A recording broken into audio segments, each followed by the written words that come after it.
This is Sean J. Granham, aka Sean Gran, and today I'm talking to Yusai Goda and Freddie Joachim, founders of one of the coolest and certainly between my friends and I, most respected labels out there, Mellow Orange. How you guys doing? Good, good. Thanks for having us. No, Oh no, man, thanks for having us, Sean. it's a pleasure. Yeah, so how did Mellow Orange begin? Yusai, you created the label and came up with the name, didn't you?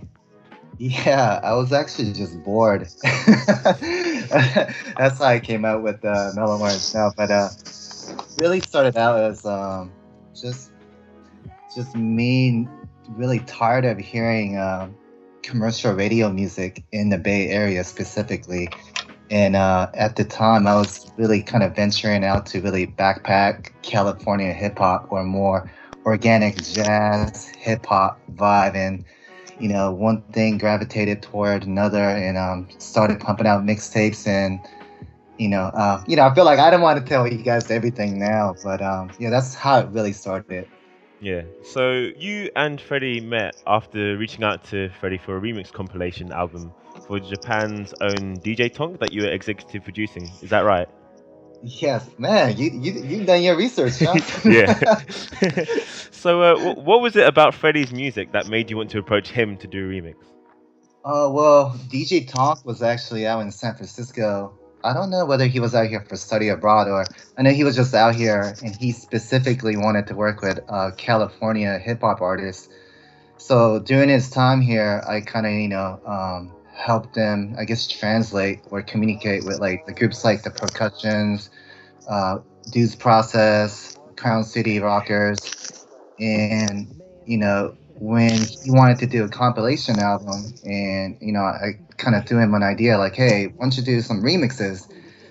And this is back in MySpace era. I met Freddie, and I really liked the sound because it really resonated with the sound providers, but more kind of evolved sound per se. Mm. And I thought at the time his sound would fit very well with the compilation and the direction that DJ Tonk wanted. So, I reached out to Freddie.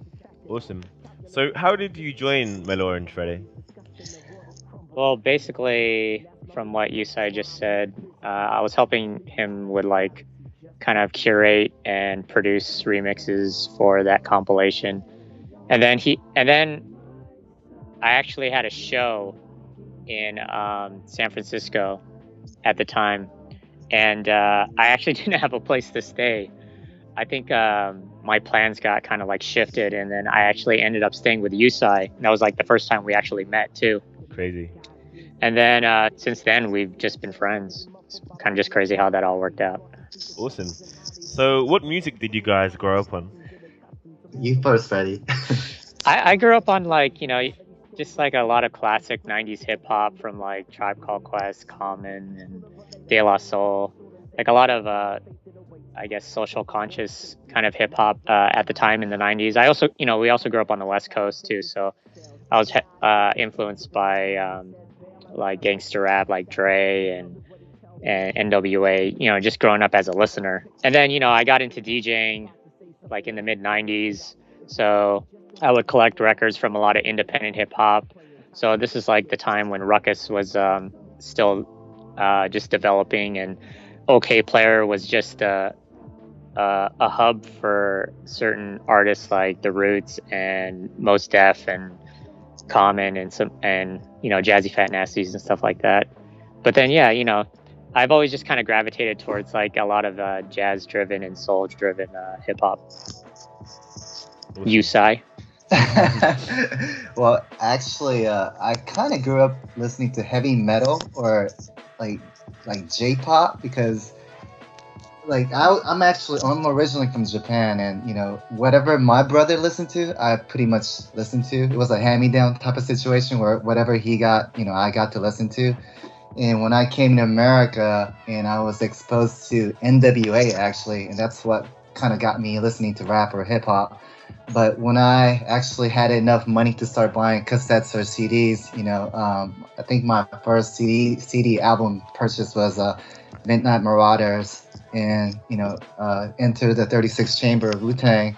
So really East Coast heavily influenced, and naturally gravitated more toward like West Coast sound and hip hop, and the rest is history. But a lot of golden era stuff.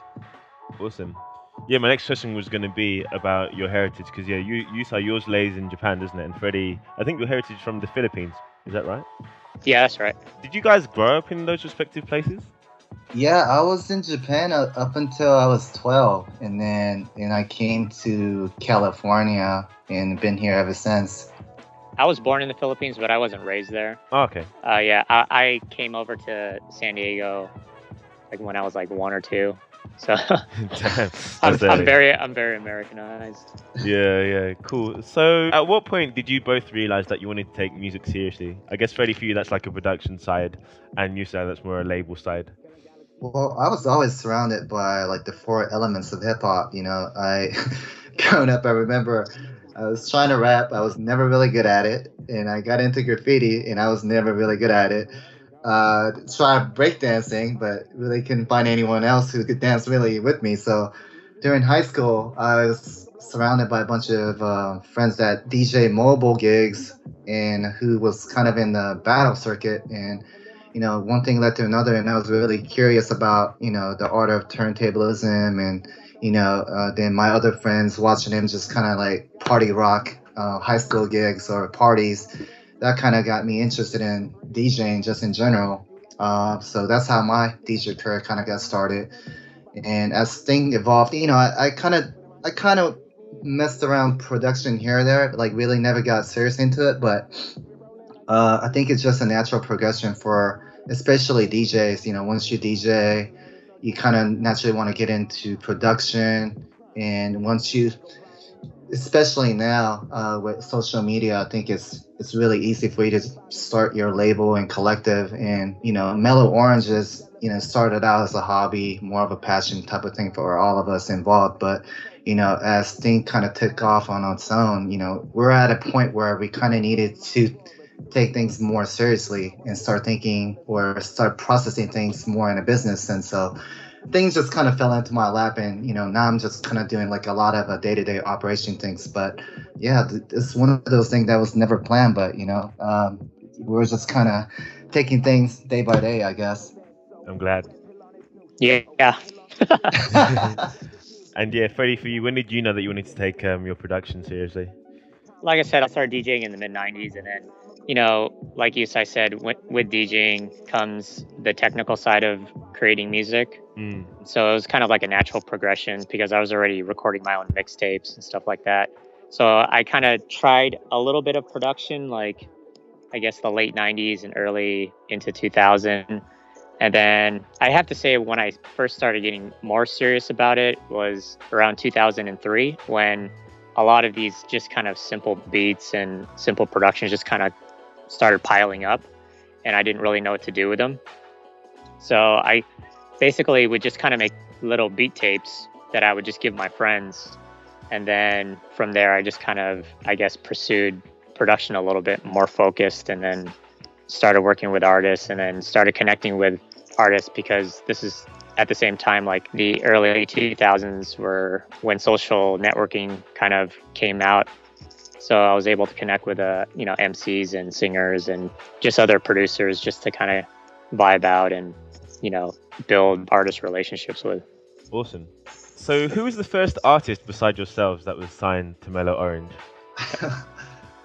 Wow. Who was the first artist? It's kind of weird because when we put together Last Resort, everyone on that compilation was somewhat involved, but just to give you a good idea, like DiBiase, he was part of that project. Rashan Ahmad. Jace One. Right, Jace One. But yeah, a lot has changed ever since that compilation. Some guys decided not to pursue music. Some guys are still involved, but kind of refuse to be involved with like any collective or labels, and and some guys just decided to kind of do their own thing or start their own collective or a label. So it's really hard to say. I don't know, Freddie, can you think of anyone that? I think if I can pinpoint somebody, it would probably be Question, only because I mean, he's like one of my good friends. I think we just kind of brought him on, not at first as a producer, but more as like a DJ and kind of to handle the graphic design side of Mellow Orange. Then he kind of put out more of his production after that. But other than Question, I'm not too sure. Like maybe Tico, but I mean, he's not really what is the word? He's not He's more exclusive. of an affiliate. Yeah, he's not exclusive to our label, but he did release one of his projects with us. Yeah, that was like one of our biggest thing. Like we wanted to bring in people to Mellow Orange, but we didn't want to lock him down, to give artists like freedom to kind of do their own things. If that makes sense, Sean? Yeah, for sure. Yeah. There are too many wars now these days, from what I hear from other people. It's like people are like, you're part of this collective. We want you. You need to drop them if you want to come over. It's crazy. People just like find someone dope and then want complete control over what they do and what they release, which is insane and shouldn't be how it works. So it's really cool to hear that you guys are so open about it. And it's cool because you mentioning Question leads into my next question. But yeah, so your artist Question, has quite a big role in how Mellow Orange operates. You just said he does the graphic design, right? What else does he do? His day-to-day, or what he does for a living, is graphic design. He's been a graphic designer before the term graphic designer was a thing. He's been around for a while.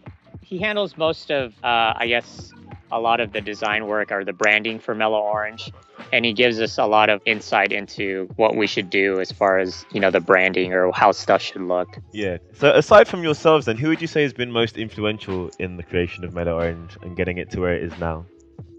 Man, I would say everyone has a little bit of a unique character to the brand. I mean, we have Omega, who's also a creative artist himself in terms of design realm.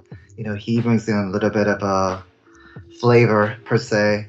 Tico, although he's more of like an affiliation artist or friend, he brought in a lot of I don't know. It's just every artist has a different following crowd or supporters that helps us put on our brand in their like catalog of music artists that they listen to, and vice versa. And that's kind of like our goal, not a goal, but that's one of the things that we talk about every time we bring in someone new. Like it's all about mutual respect, and we want to help you grow your brand, but at the same time, you guys are helping us out as well. So.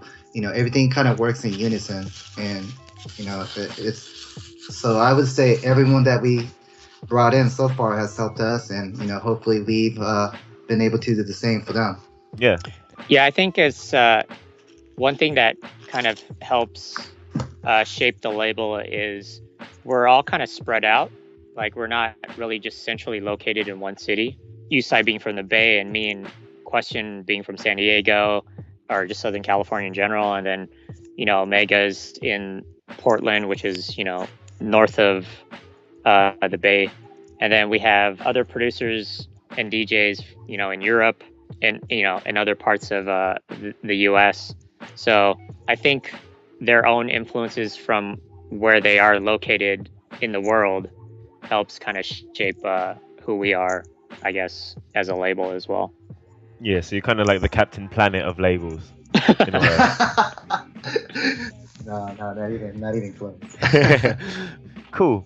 So yeah, your roster has a range of talented artists from all over the globe. What qualities do you look for when bringing an artist onto the label?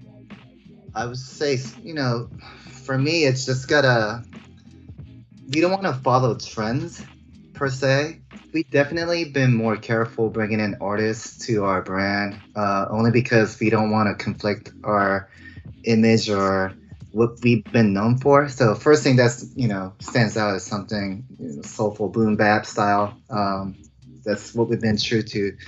But at the same time, we don't want to limit ourselves to that old sound as well. But definitely has to kind of resonate with what we do. Stay away from the mainstream. I don't know. I really never gave thought about it. I seek out artists a lot on SoundCloud or whatnot, but it's one of those things you just hear it, then if it touches my soul, then I'm like, oh man, this guy's pretty cool. Then I go through the second process of sending them emails or message and kind of get to know them a little better. I don't automatically reach out and say, hey, want to join Mellow Orange. They got to be passionate about what they do as an artist, and we want to make sure we bring in someone humble to coexist with existing members. So those are, it's just not music qualities that I'm looking for. We're also looking for people qualities too. Awesome. Ready? No, I think what helps us out as a crew is we all pretty much vibe with each other. Not just on a musical level, but yeah, on a personal level, like Yusai was saying, we all pretty much get along with each other. We all have very similar interests outside of music too, which helps out a lot. I mean, as far as breaking the ice or breaking in a new member. Yeah, other than that, I think we're a good label for, I guess, younger or newer artists starting out. It seems that a lot of younger artists use us kind of like as a stepping stone to maybe doing something even bigger than us, which is great. Like we said previously, we don't want to pigeonhole anybody into being exclusive with us or anything like that. I think ultimately we're just out to promote just good music in general, and not really, I guess, fall into trends, like what everybody else is doing. Awesome. If you had to pick one song that defines Mellow Orange as a label, what would it be? One of our songs? Inside the label, outside the label, it's up to you. Take your time. For me, it's Sound Providers, The Field. I think that's one of the track that got me thinking, like, man, like I really want to like put together or just kind of promote this type of music. And that was one of the tracks that even got me thinking about Mellow Orange. So yeah, I'm gonna go with that track. I don't know. That's fine. Like maybe it probably. I'm just thinking like a Tribe Called Quest song. Like probably like, I hate to say it, but like Electric Relaxation. I really hate to say that song. Why? It's such a cliche. Yeah, it's such a cliche song. But it's cliche for a reason, isn't it?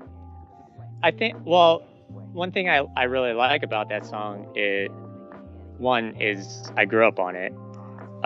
Secondly, it's one of those, I guess, kind of like everlasting songs. Like you can, even though you hear it a million times, you can never really get tired of it. Yeah. Timeless. Yeah, it's a timeless song. I'm not saying we're up in that caliber or anything like that. I'm just saying. Not even close. But it's a feel-good song, and I feel like our label is kind of like a feel-good label. I think that's a really good definition of your label, a feel-good label. And I think you don't need to put yourself down too much as well, because certainly for me and my friends, like a lot of Freddie, your songs, and a lot of the songs that Mellow Orange have released in general, like a couple from the Chloe Martini Reborn EP and so on, they're certainly timeless for us. Don't ever doubt that. Appreciate that, Sean. No, just keeping it real, man. So, if you could collaborate with anyone that you haven't yet, whether that's just featuring them on the label or actually making music with them, who would it be? Me personally, I would say, Talib Kweli has always been one of my favorite MCs. Man.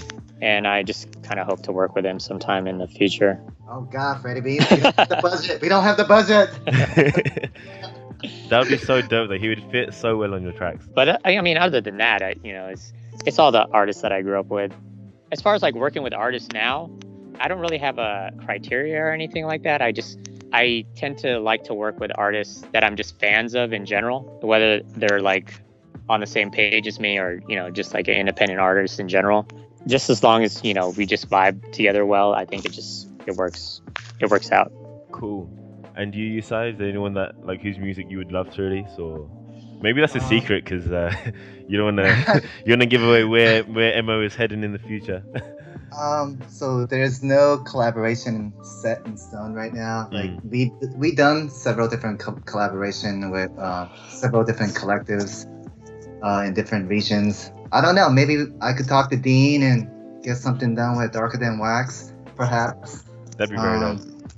But I also wouldn't mind working with Joe K and Selection guys. I know their sounds kind of changed over the years, but we all started around the same time when this whole new era of music kind of start to pick up. Yeah. So I wouldn't mind just kind of doing something with them as well. But we're really open.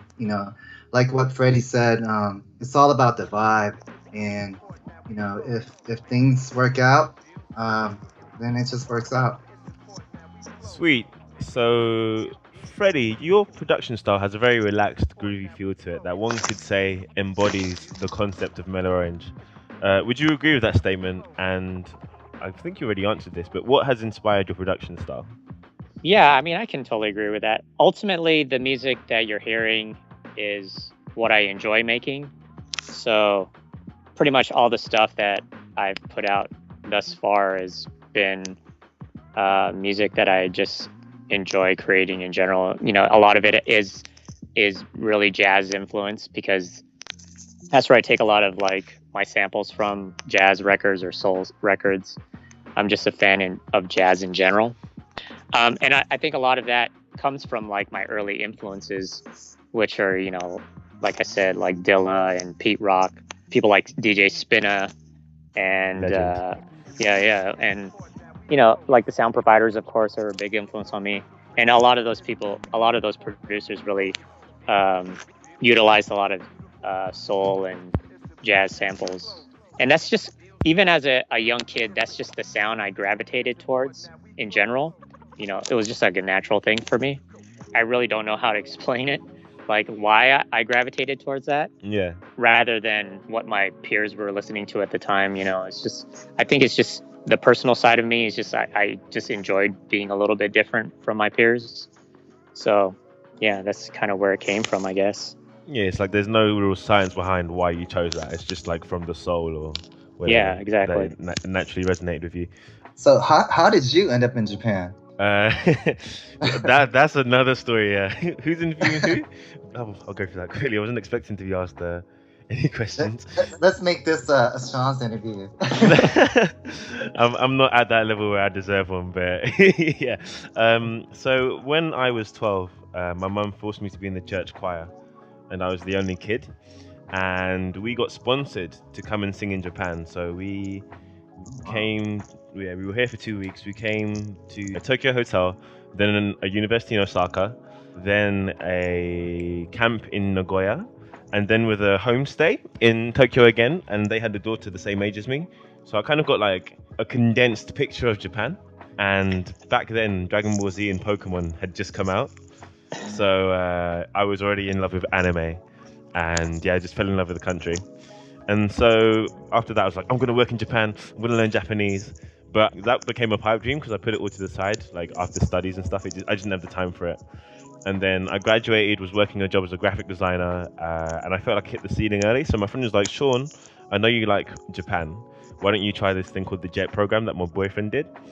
So I applied for that. I was like, maybe it's too soon. Maybe my job will give me like more space. So I'll apply for that alone and see what happens and just leave it to that. And then I got in. So yeah, now I'm here. Oh, wow. Yeah, loving it. It's a shame because I'm leaving this year to try and get a job somewhere in the music industry in London. But I kind of hope that fails so that I can come back and move to Tokyo and just work in Tokyo and interview people there. Because I love Japan so much. But, I've got another question for you, Freddie. It's been a while since you've dropped a project, but you've been releasing Lucy's and remixes consistently. Is there a reason why we haven't seen a project from you lately? Because I know you said that you were working on one that was meant to come out last year. I'm still working on like a full-length album. I just don't know when it's going to be released. I think it's just part of it is just motivating myself to finish it. Other stuff not necessarily gets in the way, but just personal stuff happens, sure. or my focus will be towards like DJing or shows or something like that, and then the production side kind of gets halted a little bit. But then like me putting out all those little free EPs and remixes and singles and stuff, that's a way to motivate myself as well, just so I'm not so stagnant when releasing stuff. I'm not the type of artist that just solely depends on full-length albums. Yeah. I kind of dislike it when some artists release a full-length album and then you don't hear from them for like 2 years, and then they finally release something. So I think it's a way to kind of still keep in touch with your listeners so you're not forgotten in a sense, to release those little free EPs and stuff like that. But yeah, I'm still working on it. Hopefully it'll be finished by the end of the year so we can release it for next year. Awesome. I'm super excited to hear that. But yeah, you've been very active single-wise and remix-wise, so people can't say that you've like shut down or anything, because you're keeping it up. So what's been the highlight of your careers with Mellow Orange so far? For me, Grammys. Latin Grammys. I think it's, I don't know if it's a highlight, but like I'm always really excited when my stuff gets pressed on vinyl. So when we released Midway in like 2010, we didn't release a vinyl with it, and then we released it. When was that? Like 2 years ago? A year and a half ago? Year and a half. With HHV, and they were really nice enough to release an extended vinyl of that one, which is always fun. And then when we released Fiberglass Kisses on vinyl too, that was my first colored vinyl, which was really, really cool. It came out really well. But other than that, I think it's being able to tour the world with your friends. I mean, Yusai's been on a few tours with me. It's really great to be able to go to another city, in another country, and play music for people that want to hear it, as well as be able to experience the culture and the other people, like, that kind of host us and everything. Cool. Yusai, what's your highlight? My highlight is carrying Freddie's luggage, bringing him a bottle of water with the snap of his finger. I'm like right there, right behind him. No, but greatest joy for me, really, just kind of like add to what Freddie was saying. Just to enjoy the same vibe, and just to know that there are fans or supporters in different regions of the world that enjoy the same vibe as you do, and especially when they go crazy, when they hear a track by Freddie or any of our other artists, it's really humbling. It's really humbling. Words sometimes can't describe how we feel when we actually go out there and meet people who support our movement. I guess it's really a great feeling that only a few of us have, that we could share with. Outside of music, what are your hobbies? Yusai? God, man, like one thing people don't know about us, like on a personal level, we're just like anybody else. Like I love going, like, taking photos, just checking out like different restaurants, like foodie. Love to go on a hike, love to ride my bike until I got my bike stolen recently. But yeah, man, like, some of us are big into video games, and we're just like anybody else. But I don't know. Me personally, I just like to try anything interesting, just to kind of keep me outside of my, keep me sane outside of my 9 to 5. Freddie? I like going to San Francisco and stealing bikes. There we have it. No. Is it on Craigslist? No. Just like Yusai said, we're really into like movies and, comic books and stuff. I mean, me personally, I guess I'm really into like gadgets and like tech stuff and building computers. That's just like what I'm into right now.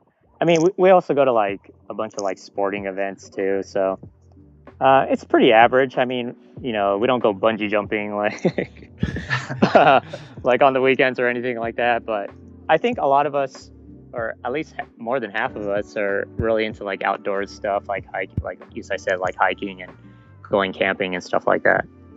Cool. But yeah. What would you say is the biggest misconception people have about yourselves or Mellow Orange? I don't know. Let me give myself time to think about this. Sorry. I don't know, because like we don't really portray like a character, Yeah, it's like just even on real. social media. Yeah, it's really what you see in on our website or on our social media is us really. We're not really trying to portray like super stardom character. I don't know. I don't know. Cool. I really gotta step back and think about it because I can't really think of anything. If not, it's fine. I think we're a real small label, honestly. I mean, we do have a reach out there with listeners, but like as far as our day-to-day operations, it's really only like 3 or 4 core people that run the label. And when we do shows overseas and stuff, I think it's just the luck of the draw sometimes. And we're just very fortunate enough that like promoters and our hosts bring us out to like do shows. We're not like We're not we're not like stone's throw or anything. yeah. Yeah, I guess that is like one of the biggest misconceptions. We get hit up so many times via email or through our social media from like upcoming or aspiring producers or artists thinking that yeah, if I get into Mellow Orange, I'm set for life, and, and that's not how it is. It's just kind of like you got to pay your dues like anyone else, and we don't provide like $5,000 to $10,000 budget for a project. We don't do any of that stuff. So yeah, man, do your homework. Cool. So, if there was one thing that you could change about the music scene that Mellow Orange exists in, what would it be? I know I'm not giving you the easy question. Sorry. No, that's good. I think this is just speaking from like the music scene in general. I think a lot of like listeners just kind of swallow whatever their favorite artist puts out, like regardless if it's like a good or not so good track, they'll just be a fan of it in general. I mean, that's great for like, I guess, being loyal to having a loyal fan base, but people aren't so critical with music anymore. Like I feel like if you criticize a song or an album or something, if people really are into that artist, they're just going to be like, oh, you're a hater, like you're just hating on this person. But in fact, what you're actually doing is, you're just doing your job as a music listener. You're critiquing this artist because you've sat down and you've really listened to the particular song or the particular album. And I feel like just listeners in general will just swallow whatever they get handed to them or whatever without even second guessing what they're listening to. And I feel like people need to be a little bit more, not picky, but a little bit more critical in why they really like their artists. I think a lot of like, especially with social media, a lot of other factors get thrown into play. When you think of your favorite artists, it's like where they're from, what they're doing, what they look like, like all these other factors other than their music, just solely their music is why they like certain artists. Yeah. I think everyone has a short attention span now, and it's all due to, of course, the internet. It's kind of like a blessing and a curse. The internet, where all these different social network platforms have paved ways for independent artists to be successful or get their sound heard like everywhere. But at the same time, from a listener's perspective, they are super flooded with like just too much materials, and people aren't giving no more than quick minute or two. It's rare that you find people that will sit through an EP even, because you might find like 10 new releases on a one day, and then you have another 3 releases the following day. So, who's going to sit through like 15 EPs? It becomes a chore. Right? It is. It is. And you have your, you have your day-to-day, and you have life outside of social media that you have to carry on, right? So I think short attention span and not giving artists enough time to listen to their project is what I would hope to change if we can, but that's inevitable. Awesome. So, what advice would you give to people looking to start a label and do it all themselves? Don't do it. No, I'm just joking. I don't know. I think like with us, it wasn't so much of a chore, like I feel like once it becomes work, like it never feels like work. I think once you get going, or like you get into the momentum of releasing stuff in general, like if you're just an independent artist by yourself and you're already releasing stuff by yourself, like through Bandcamp or SoundCloud or whatever, you can start your own little like label. I mean, it's not that difficult to go through the process of getting like a business license or anything like that. But then, I guess you just have to be diligent about putting your music out or putting other artists on your label out. I don't know. What do you think, Yusai? My advice would be to just stay in your own lane. There's going to be a lot of critics that's going to say, hey, this, what is this? I don't know. I don't know. There's no remedy, right? I mean, there's no recipe for like how to start a successful label. Yeah, I mean, the sounds change, like with the times, and if there's a sound that's not as popular right now, it could be in like 1 or 2 years, So I think you just have to kind of just do what you enjoy doing, and then hopefully people can pick up on it.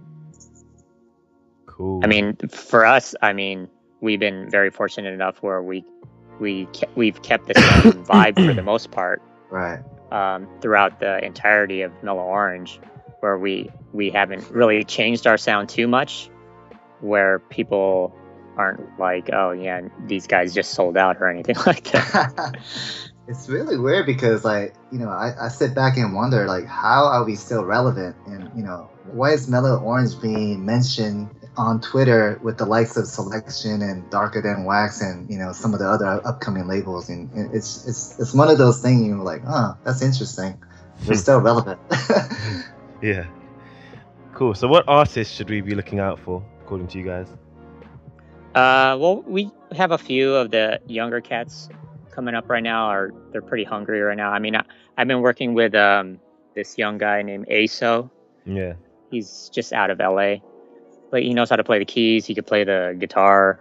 But yeah, he's a young kid. He has a good ear to him, pretty much. But yeah, I'm kind of closely working with him on a couple of tracks for his new album coming out. Awesome. Yusai, you want to add anybody else to that? There's a couple of artists that's interested in working with Mellow Orange right now, but I'm not really pressuring them to kind of like do something with us right now. So I don't want to. Yeah. I don't want to like commit to something and yeah. Can you say any artists who aren't working with Mellow Orange so that we're safe, or they're safe rather? Our most recent single that we put out on SoundCloud, it was it was like a solo acoustic piano joint by this artist from New York named Kwesi. So that's one of the artists that we might end up working with, but he's also a designer in New York, so I think he's pretty busy with his day-to-day. So I'm just kind of like, I sent him a message, so I'm just kind of like waiting to hear what he says. But it's kind of funny.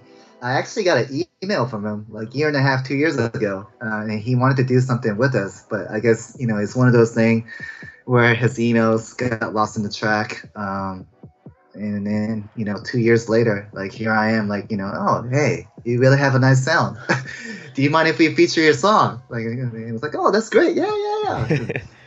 Yeah. Things works in a funny way sometimes. Yeah. Freddie, I only just realized that you did actually drop a project in December called This World. That's wild. I had no idea that this was a thing. That's insane. Yeah, because like when I wrote the questions originally, the latest single was the Question and Kazao Organism Get Got song. And then, yeah, I'm now just seeing the page and I'm seeing that you actually do have a new project out. Awesome. I had no idea. Yeah. It's just like one of those like small EPs that I kind of. Yusai knows this. It'll be like Wednesday morning. I'll be like, I'm releasing an EP tomorrow, without any notice. Yeah. I do it all the time. Cool. I hate it. I hate it, man. So Freddie, when's your Detox album coming out? Damn. Dude. Me and Dre are still ironing out the details. Yeah, it was meant to come out last year, right? So when you were saying like, oh, hopefully I'm gonna like have it finalized so we can put it out next year, I was like, damn, this is gonna be a serious body of work. Lordy, we're not ready. But I think with that too is, when I'm presenting myself on a new album, like I don't want to just kind of recycle my old stuff. I kind of want to present something new to listeners where, okay, this is where I am in music right now. I think most of my full-length albums had some kind of centralized theme. And I think with a brand new album coming out, I want to present people with kind of how I've progressed from the last album, Yeah, your music's always been that way, a clear progression. So what are Mellow Orange's plans for the next 12 months? We have a couple of mixtape projects coming out, and as for now anyways, we're looking to do some touring. Nothing's confirmed solid yet, but we're looking to go to South Africa again this year. We might head to Brazil. Freddie might go to Europe. All the dates aren't confirmed yet, but hopefully we get some project from Freddie, maybe. Freddie? Praying. And so some of the guys like Bonstro, he's putting together an album right now. ASOS is going to have a follow-up album, and I don't know, maybe we might get like a single feature release from Chloe or some of the other artists that you guys haven't heard from us in a while. Awesome. Well, that's it for the interview. Thank you so much, guys. It's been a pleasure. Oh man, thank you. Oh man, thank you, man.